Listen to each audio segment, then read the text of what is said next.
Title: Seth, the appointed seed, the forgotten prophet.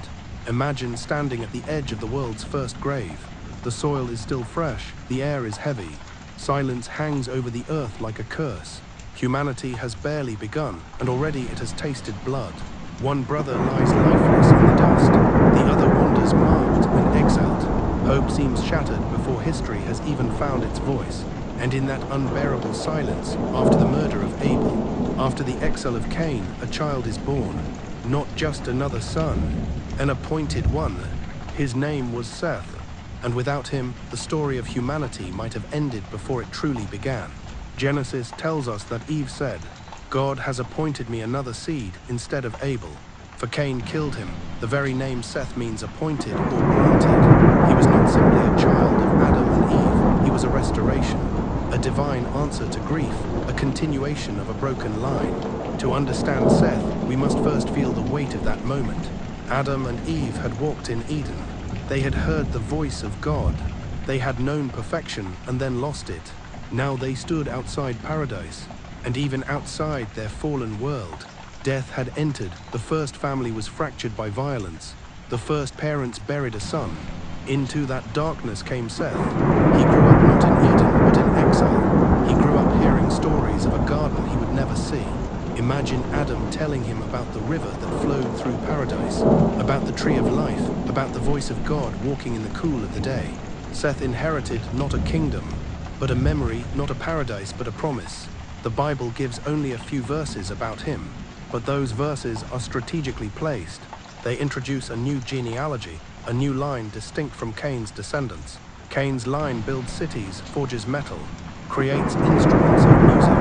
It is innovative, powerful, and ambitious, but increasingly violent. Lamech boasts of revenge 77-fold. Civilization rises, but morality declines. Then comes the quiet line of Seth. Genesis records something extraordinary. At that time, people began to call upon the name of the Lord. This awakening of worship is associated with Seth's descendants.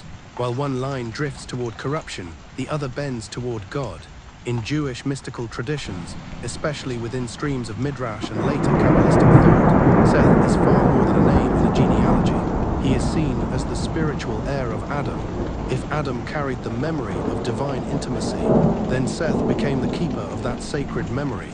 Mystical writings portray him as inheriting hidden wisdom, knowledge of creation, of the stars, of divine law passed orally from the first man.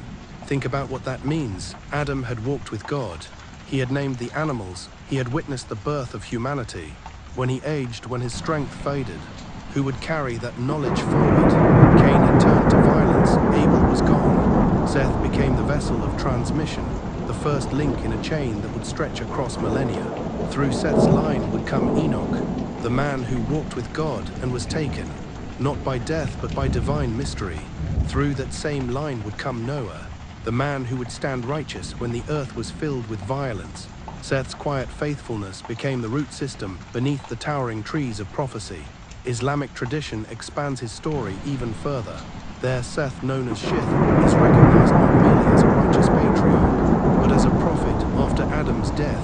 Seth is said to have been appointed as his successor, chosen for his purity and wisdom. Some narrations describe him receiving 50 scrolls, divine revelations guiding early humanity in worship, morality, and order.